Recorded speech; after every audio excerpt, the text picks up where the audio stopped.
नमस्कार, आप देख रहे हैं समाज A-Z। लॉकडाउन के चलते प्राइवेट शिक्षक सब्जी बेचने पर मजबूर। खबर मध्य प्रदेश के शिवपुरी जिले से है, जहां एक प्राइवेट शिक्षक सब्जी बेचकर सरकार को प्राइवेट शिक्षकों की दुर्दशा की ओर ध्यान दिलाने का प्रयास कर रही है। शिक्षक उमेश श्रीवास्तव स्वयं रसायन विज्ञान के शिक्षक हैं। लॉकडाउन के चलते प्राइवेट शिक्षण संस्थाओं के बंद होने के कारण कई शिक्षक मजदूरी करने, सब्जी बेचने, पंचर जोड़ने की स्थिति में आ गए हैं।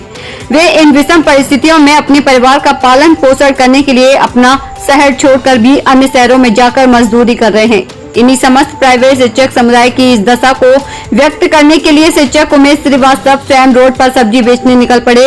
वह इसके माध्यम से देश के प्रधानमंत्री नरेंद्र मोदी और मध्य प्रदेश के मुख्यमंत्री शिवराज सिंह चौहान को यह संदेश देना चाहते हैं कि वह इस शिक्षित समुदाय की दुर्दशा की ओर ध्यान दें। उन्हें किन्हीं गाइडलाइन के तहत शिक्षण संस्थाएं खोलने की अनुमति प्रदान करें या उन्हें कुछ मुआवजा प्रदान किया जाए, जिससे प्राइवेट शिक्षक व उनका परिवार 2 वक्त की रोटी खा सके। समाज A-Z के लिए शिवपुरी से साबिर खान की रिपोर्ट। उमेश श्रीवास्तव।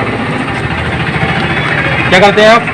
मैं केमिस्ट्री पढ़ाता था, लेकिन वर्तमान में आप देख रहे होंगे जैसा कि 24 मार्च से लॉकडाउन चला आ रहा है और ना जाने सरकार की क्या मंशा है, ये कब इस लॉकडाउन को खोलेगी। सभी गाइडलाइन के तहत सारी चीज़ें प्रारंभ कर दी गई हैं, लेकिन शिक्षा के मंदिर खोलने पर अभी भी सरकार कयास लगा रही है।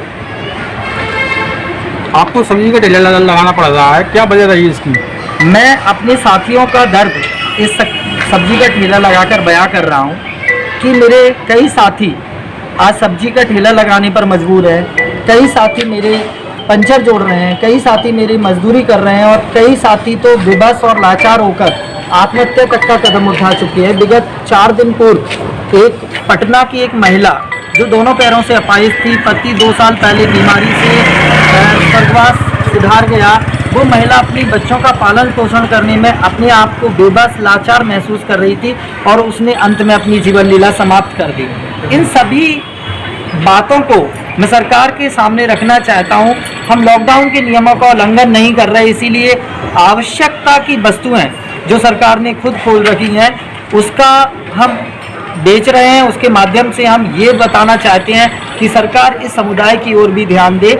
जिस प्रकार से सभी समुदाय के लिए उसने कुछ ना कुछ किया है, इस समुदाय के लिए भी कुछ करे, कोई ठोस कदम उठाए, जिससे ये भला समुदाय ऐसा ना हो कि विलुप्त हो जाए कहीं। आपके अलावा और कौन ऐसे टीचर हैं जो दूसरा काम करना पड़ रहा है उनको?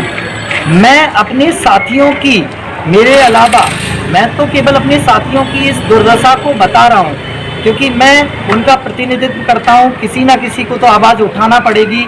मेरे कई साथी हैं जो अलग अलग शहरों में अपना मतलब आत्मसम्मान बचाने के लिए, क्योंकि उस शहर में वो नहीं कर सकते मजदूरी, जिस शहर में उन्होंने बच्चों को पढ़ाया है उनका इतना नाम है।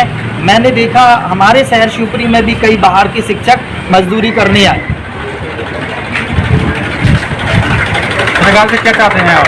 सरकार से यही चाहते हैं कि जैसे सरकार ने जो आवश्यक नहीं है मधुशालाएं खोल दी हैं, लेकिन शिक्षा के मंदिर अभी तक बंद पड़े हैं, क्या सरकार के पास ऐसा कोई ठोस कदम नहीं है कि प्राइवेट शिक्षकों के लिए और शिक्षण संस्थानों के लिए कुछ किया जाए?